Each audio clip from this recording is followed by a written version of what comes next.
জানেন তো, দুবাই মেট্রোতে যাত্রা করার জন্য শুধু উঠে বসলেই চলে না। এখানে ট্রাভেল করতে হলে লাগে একটা ছোট্ট কার্ড, নল কার্ড। এই কার্ড দিয়ে আপনি ক্যাশ ছাড়াই খুব সহজে ট্রাভেল করতে পারবেন। ট্যুরিস্ট হিসাবে কয়েকদিনের জন্য ঘুরতে গেলে আগে আপনাকে এই কার্ডটা নিতে হবে। এটি যে কোনো মেট্রো স্টেশনের টিকিট কাউন্টার থেকে সরাসরি নিতে পারেন, বা টিকিটস ভেন্ডিং মেশিন থেকেও আপনি নিজেও নিতে পারেন।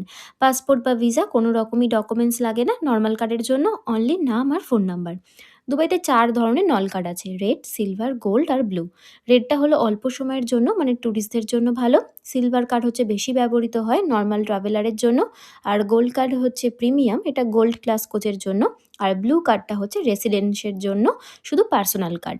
সাধারণত সিলভার কার্ড নিতে প্রায় ২৫ দিরহাম মতো লাগে, যার মধ্যে কিছু ব্যালেন্স আগেই থাকে। এরপর আপনি যতদূর ট্রাভেল করবেন সেই অনুযায়ী ভাড়া কেটে নেওয়া হবে। সাধারণত ৩ থেকে ৮ দিরহামের মধ্যে বেশিরভাগ মেট্রোর ভাড়া হয়ে যায়, মানে ভারতীয় টাকায় যেটা ৭০ থেকে ২০০ টাকার মধ্যে। এই নল কার্ড রিচার্জ করা খুবই সহজ।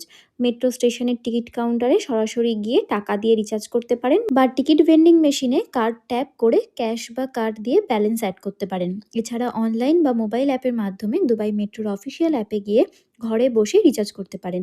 সবসময় ব্যালেন্স চেক করে রাখতে হয়, কারণ স্টেশনে ঢোকার সময় এবং বেরোনোর সময় দুবারই ট্যাপ করতে হয়, তাই ব্যালেন্স না থাকলে ফাইনও দিতে হতে পারে।